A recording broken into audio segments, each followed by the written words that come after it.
चलिए अब हम लोग द्विघात समीकरण की ओर चलेंगे। द्विघात समीकरण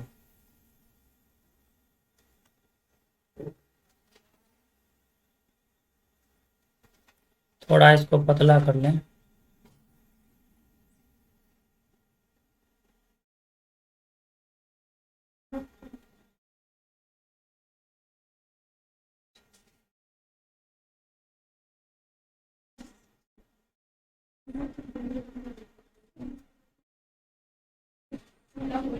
ऊपर में लिखेंगे द्विघात समीकरण। इसमें हम लोग क्या सब सीख लिए हैं? इसमें हम लोग द्विघात समीकरण में क्या सब सीख लिए? इसमें हम लोग सीख लिए द्विघात समीकरण को पहचानने का नियम, पहचानेंगे कैसे, समीकरण बनाने सीखे, मध्य विभक्त नियम से हल करने सीखे, दुगो मूल निकाले, फिर भाषा वाला समस्या बनाए, उसका समीकरण बनाए, फिर उसका मूल निकाले, 4.2 इस तरह से हमारा खत्म हो गया। अब हम लोगों को इसमें पढ़ना है कि द्विघात समीकरण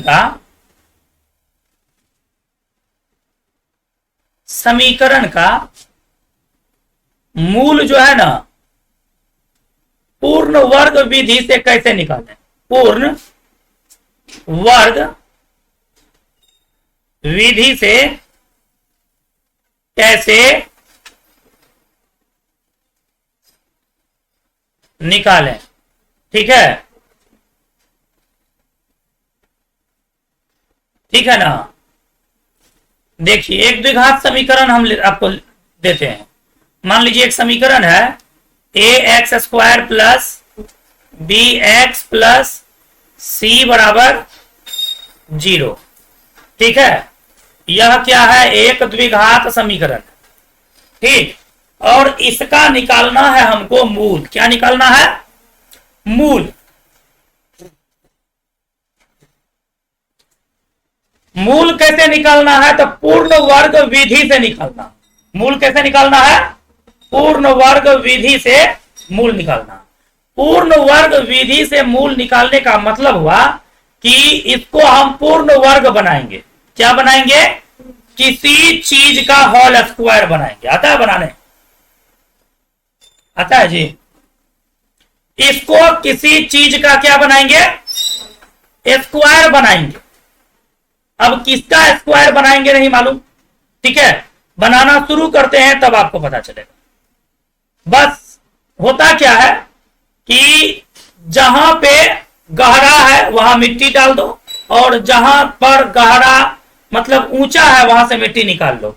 इस बात को दिमाग में तुमको रखना। मेरे कहने का मतलब है कि कहीं पर यदि मान के चलिए कि 5 है, लेकिन हमको जरूरी 10 का है। हमको जरूरी क्या है? 10 का है। तो हम क्या करेंगे? 5 में 2 से गुना भी कर देंगे और भाग भी कर देंगे, तो ये हमारा 10/2 हो जाएगा। अब नीचे में कुछ आया उसको नहीं देखना है, हमको 10 का जरूरी था, 10 हमको आ गया। ठीक है ना? समझ में आ रही है बात? इस तरह का कुछ उल्टा सीधा काम इसमें करना पड़ता है, वो हम करेंगे, जो आपको हो सकता है एक बार में समझ में नहीं आए, 2-3 बार 4 बार उस वीडियो को देख लीजिएगा। ठीक है, परेशानी आपका जो है खत्म हो जाए। ठीक है, उल्टा सीधा काम इसमें लेकिन हमको करना है, वो हम करवे करें। ठीक है, ठीक है ना? चलिए, सबसे पहला नियम आपको याद रखना है ये कि x² के पीछे में जो चीज है, या तो उस चीज से हम गुना करेंगे या तो हम उस चीज से भाग करेंगे। ठीक है, तो हम भाग कर देते हैं, फिर कभी गुना भी करके दिखा देंगे। ठीक है, a से सभी पदों में भाग देने पर, सभी पदों में आप एकदम लिखते जाएं, सभी पदों में भाग देने पर, भाग देने पर क्या हो जाएगा? तो ax² में a से भाग देंगे, bx में भी a से भाग देंगे, और c में भी 1 से भाग देंगे, a से भाग देंगे। ठीक है, तो हमारा ये और ये कट जाएगा, ये हो जाएगा x² प्लस ये हो जाएगा बी बटे ए इंटू एक्स, और ये हो जाएगा आपका सी बटे ए बराबर 0। ठीक है, आपका जो लाइन आया है, जो चीज आपको आया है, आप इस चीज को गौर से देखेंगे। इसमें किसी चीज का होल स्क्वायर नहीं है, लेकिन हमको बनाना है। ठीक है, अब आपको ये मालूम है कि a प्लस बी का होल स्क्वायर बराबर होता है a square plus 2ab plus B square. अब देखिए इसमें a स्क्वायर है, 2ab नहीं है, और प्लस बी स्क्वायर भी हमको नहीं है। क्या क्या चीज नहीं है? तो a स्क्वायर है, 2ab नहीं है। 2ab यहां पे है, दिख रहा है आपको? 2 इंटू ए इंटू बी दिख रहा है? नहीं है। ठीक है, तो 2ab बनाना पड़ेगा हमको, और उसके बाद बी स्क्वायर भी आपको क्या करेगा, क्या होगा, करना पड़ेगा, बनाना पड़ेगा। ठीक है, चलिए ठीक है। ए स्क्वायर, लेकिन गनीमत है कि ए स्क्वायर हमारे पास है। ठीक, अब जहां 2 नहीं है वहां 2 दे दीजिए। ठीक है, जहां 2 नहीं है वहां 2 दे दीजिए। उसके बाद यहां पे होता है ए, तब होता है बी। देखिए है ना, ए बी। ए के जगह पर हमारा क्या है, एक्स, तो एक्स दे दीजिए। ठीक है, इसमें से एक्स आ गया है, अब क्या बचा, बी बटे ए। क्या बचा, उसको आप जब आगे लिखिएगा तो ई बी के स्थान पर आएगा। किसके स्थान पर आएगा? अब इसके बाद 2ab हमारा देखिए बन गया। देख लीजिएगा 2ab हमारा बन गया, देख लीजिएगा 2ab हमारा बन गया ना। अब बी स्क्वायर नहीं है हमारे पास। ठीक है, तो हम क्या करेंगे, जबरदस्ती काम करने वाले लोग हैं हम लोग। जो काम नहीं हो उसको जबरदस्ती कर लेना।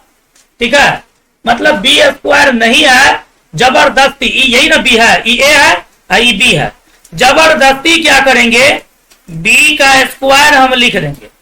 ठीक है, देखिए आदमी को लचीला होना चाहिए। यदि आप जबरदस्ती करने में माहिर हैं तो गप को मिलाने में भी माहिर होना चाहिए लोग को। ठीक है, मतलब जब तुम जबरदस्ती कर रही हो किसी चीज पर तो तुमको जो है मिलाना भी आना चाहिए। तो मिलाना क्या, जबरदस्ती जो तुम की है बी बटे ए का होल स्क्वायर दे करके प्लस में, तब तुम मिलाओगी कैसे, तो माइनस में एक बार बी बटे ए का होल स्क्वायर फिर से लिख दो। मतलब जितना थप्पड़ हम मारे थे उतना थप्पड़ जो है हम वापस ले लिए। ठीक है, जितना चीज हम ज्यादा किए थे उतना चीज हम फिर घटा लिए, इसका ये मतलब हुआ। ठीक है, इसीलिए हम बोल रहे थे कि जबरदस्ती कुछ काम करना पड़ेगा इसमें। हाँ, उसके बाद क्या करेंगे, हई वाला सी बटे ए को लिख देंगे। अब जब आप प्रेम से देखिएगा तब आपको कुछ बात दिखेगा। यहाँ पे जब आप प्रेम से देखिएगा तब आपको यहाँ पर कुछ बात दिखेगा। हम आपको घेर के दिखाते हैं कि कहां से कहां तक में दिखेगा। यहां तक में दिखेगा, यहां से लेकर के यहां तक में देखिए। जब यहां से यहां तक में देखिएगा, ये आपका ए स्क्वायर है, ये आपका 2ab है, 2ab है, और ये आपका बी स्क्वायर है। A square plus 2ab plus B square बराबर क्या होता है, ए प्लस बी का होल स्क्वायर। हम लिखेंगे यहां पर ए प्लस बी का होल स्क्वायर। ठीक है, ठीक है ना, है ये टोटली आपके लिए नया चीज हो रहा है। ठीक है, तो इसको आप 2-3 बार करिएगा, देखिएगा। ठीक, अब देखिए, हालांकि इतना बार करेंगे ना, ये एक ही काम इसमें कई बार करना है, क्योंकि इसके आगे जो चैप्टर आएगा उसमें 7-8 को सवाल बोला है, आप पूर्ण वर्ग विधि से ही बनाइए। ठीक है, इस विधि से सवाल नहीं बनाइए, तुम नहीं बनाइए, इस विधि से सवाल नहीं बनाइए, क्योंकि ये बात बाद में बोलेंगे। ठीक है, आगे बढ़ते हैं। अब ई वाला जो बच गया ना, ई वाला भाई बच गया है आपका, ये आपका बच गया, इसको उधर ले जाइए।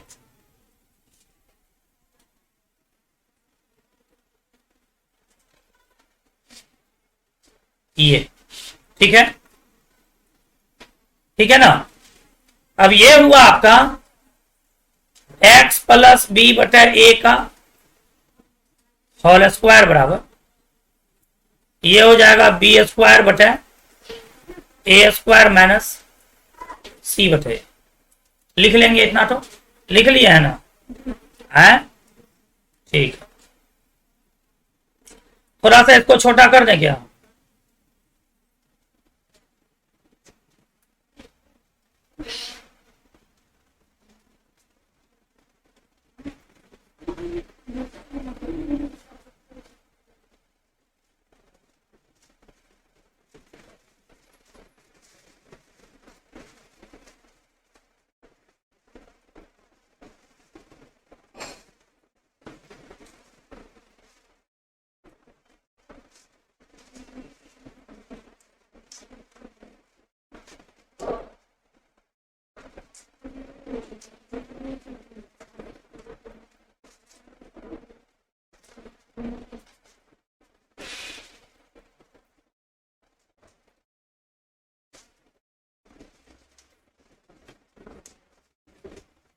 छोटा करने वाला ऑप्शन आ नहीं रहा है, छोड़ो, मिटा देते हैं इस वाला को,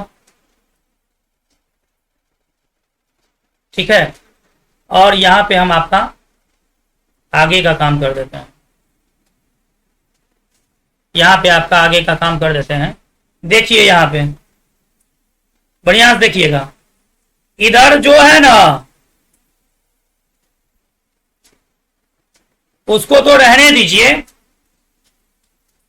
इधर वाला का आप लघुत्तम लीजिएगा तो ए स्क्वायर होगा, ए स्क्वायर में ए स्क्वायर से भाग देखिए एक को बी स्क्वायर से गुना करके बी स्क्वायर माइनस इधर आपका हो जाएगा एक काम हम जो है ना छोड़ दिए हैं, माफ कीजिएगा, ये जो दो से जबरदस्ती गुना किए थे यहां पर दो से जबरदस्ती भाग भी करना होगा, जबरदस्ती जो किए उसको फिर मिलाना पड़ेगा ना। यहां पे आपका दो हो जाएगा, यहां भी आपका दो होगा,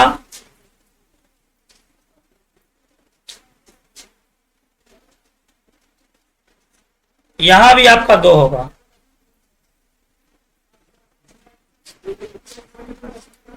यहां भी दो, यहां भी दो, यहां भी दो, ठीक है ना। यहां आपका हो जाएगा चार, यहां पर हो जाएगा चार, स्क्वायर हटाएंगे तो चार हो जाएगा, और तब आपका इस बगल आएगा, ठीक है, इस बगल आएगा चार ए स्क्वायर, तो चार ए स्क्वायर में चार ए स्क्वायर से भाग देंगे तो एक होगा, एक को बी स्क्वायर गुना करेंगे बी स्क्वायर, चार ए स्क्वायर में ए से भाग देंगे तो चार ए होगा, और चार ए को जब सी से गुना करेंगे तो चार ए सी होगा, ठीक है।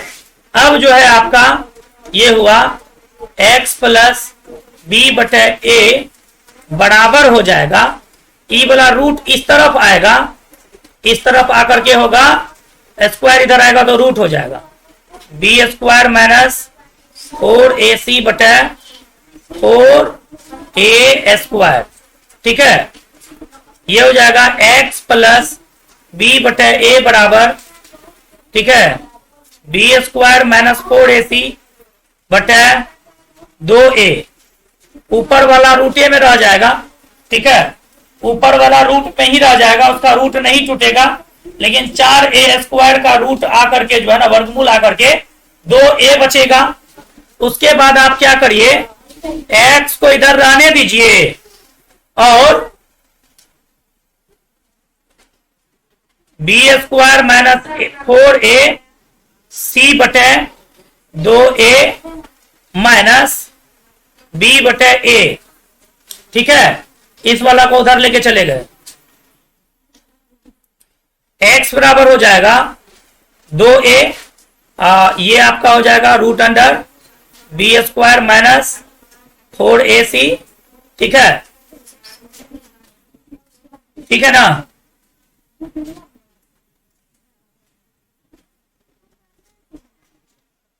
ये जो रूट से बाहर निकला है इसको आप प्लस माइनस मान लीजिएगा,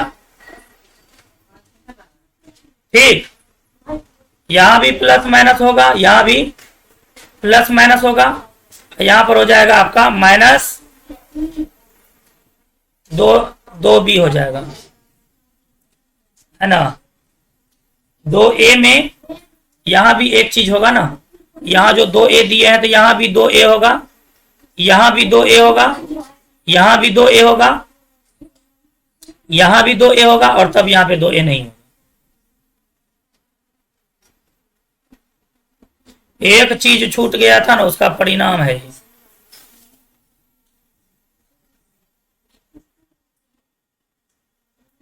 ठीक है, इसी को लिखा जाता है x बराबर minus B plus minus root under B square minus 4ac बटे 2a। ठीक है, इसी को लिखा जाता है। चलिए,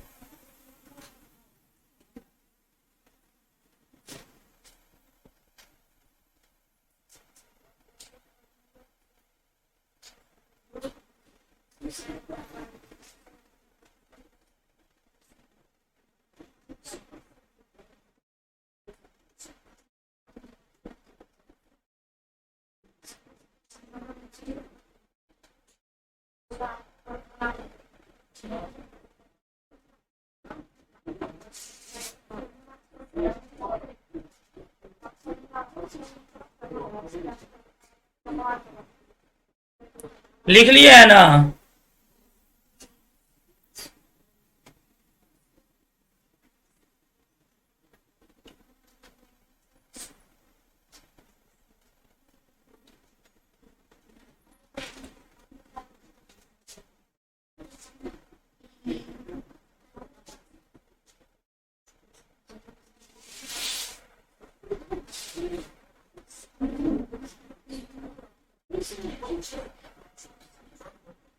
इसको इधर ले आते हैं, मिटाएंगे इसको, वहां मिटाते तो गड़बड़ा जाता। ठीक है, अब एक बार फिर से खींच देते हैं। इस चीज को आप लिख लीजिए। आशा है कि ई वाला सूत्र जरूर पढ़े होंगे, पढ़े हैं ना ई वाला, लेकिन ई वाला चीज नहीं पढ़े होंगे।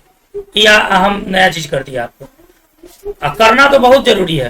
ठीक है, चलिए आगे बढ़े। अगला पेज पे थोड़ा सा और है बाकी, इसको लिख लिए होंगे आप।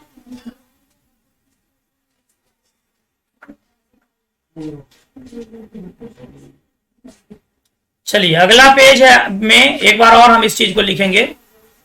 ठीक है, ये जो आपका है x बराबर minus B plus minus root under B square minus 4ac बटे 2a, ये जो आप देख रहे हैं इसको जो है क्या बोलते हैं मालूम है? इसको बोलते हैं श्री धराचार्य सूत्र। क्या बोलते हैं इसको? श्री, पहले इसको द्विघाती सूत्र बता देते हैं। पहले इसको बोलते हैं द्विघाती सूत्र, समझे? पहले इसको क्या बोलते हैं? द्विघाती सूत्र। इस सूत्र को सबसे पहली बार जिस गणितज्ञ ने निकाला उनका नाम था श्री धराचार्य। क्या नाम था उनका? श्री धराचार्य। तो इसको श्री धराचार्य सूत्र भी कहा जाता। ठीक, अब इसमें जो है आपका ये वाला जो पार्ट देख रहे हैं ना, बी स्क्वायर माइनस 4ac, इसको क्या बोलते हैं मालूम? इसको बोलते हैं विवेचक। क्या बोलते हैं इसको? विवेचक। विवेचक। अंग्रेजी में इसको बोलते हैं डिस्क्रिमिनेंट। डिस्क्रिमिनेंट, इसको अंग्रेजी में डिस्क्रिमिनेंट बोलते हैं। इस विवेचक को विविक्त कर भी कहा जाता है। इस विवेचक को विविक्त कर, भी कहा जाता है, और इसी डिस्क्रिमिनांट का जो है ना शॉर्ट फॉर्म डी लिया गया है, एक अल्फाबेट डी लिया गया है, जिसको डी बराबर तुम लोग याद किया होगा पहले, बी स्क्वायर माइनस 4ac याद किया है ना। डी स्क्वायर बराबर बी स्क्वायर माइनस 4ac जानते हो, इस डी बराबर बी स्क्वायर माइनस 4ac का बहुत महत्व है। ठीक है, यह हमको द्विघात समीकरण को हल करने से पहले बता देता है कि इसका हल होगा कि नहीं होगा, एक बात। दूसरी बात, यदि हल होगा तो दोनों मूल एक समान आएगा कि अलग अलग आएगा। ठीक है, ठीक है, ये बात हमको यह पहले ही बता देता है। तो हम तीसरे पेज पर जाएंगे, ठीक है, और यहां लिखेंगे d बराबर विविक्त कर d बराबर बी स्क्वायर माइनस 4ac होता है। एक मिनट भाई, शायद पीछे कुछ गड़बड़ तो हमने कर दिया। नहीं ठीक है, हमको लगा हम यहाँ पे रूट डाल दिए हैं, लेकिन ऐसा नहीं। ठीक है, विविक्त कर जो है ये आपका d बराबर बी स्क्वायर माइनस 4ac, जिसको हम विवेचक भी कहते हैं। ठीक है, विवेचक भी कहते हैं। यह जो d है, यह यदि यह जो d है, यह जो d है, सामने देखिए, यह जो d है, यह यदि 0 से कम निकल जाए, मतलब माइनस में आ जाए, d यदि 0 से कम निकल जाए, ठीक है,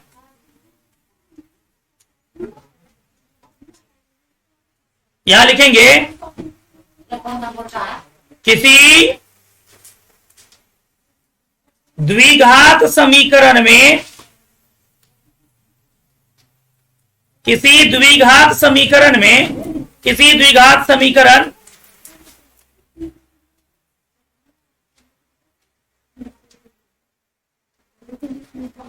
ए X square plus B X plus C बराबर 0 में यदि यदि यदि डी आपका 0 से छोटा निकल गया, मतलब कि माइनस में आ गया, तो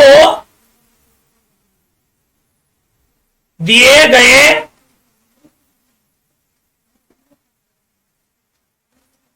द्विघात समीकरण का कोई हल नहीं होगा। अर्थात इसका यह मतलब हुआ कि दिए गए द्विघात समीकरण का कोई अस्तित्व नहीं है, कोई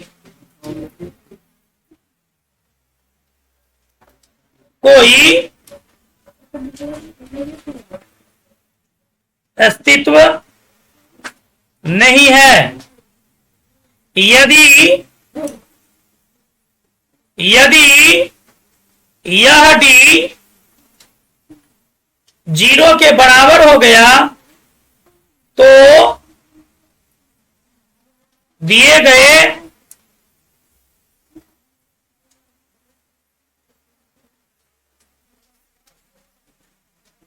द्विघात समीकरण का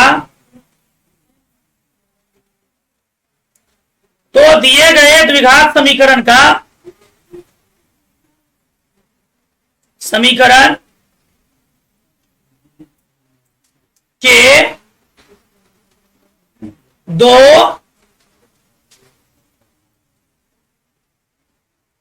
वास्तविक,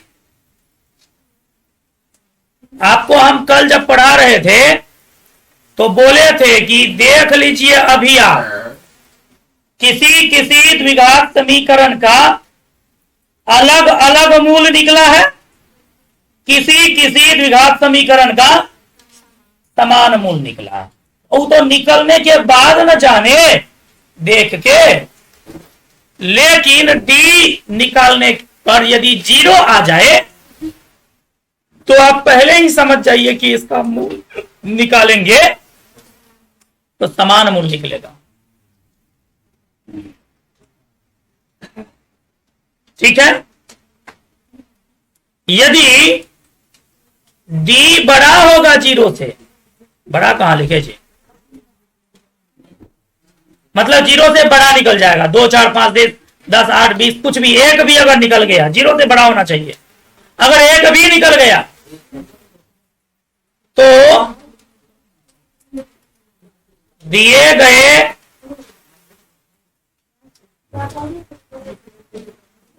द्विघात समीकरण के दो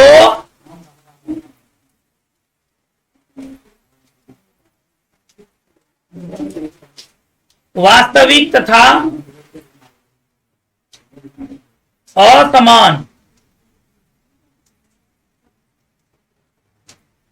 असमान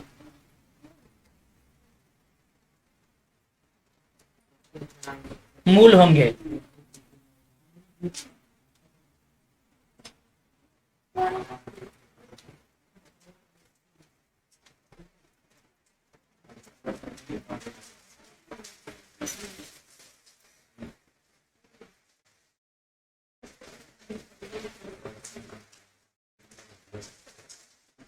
ठीक है,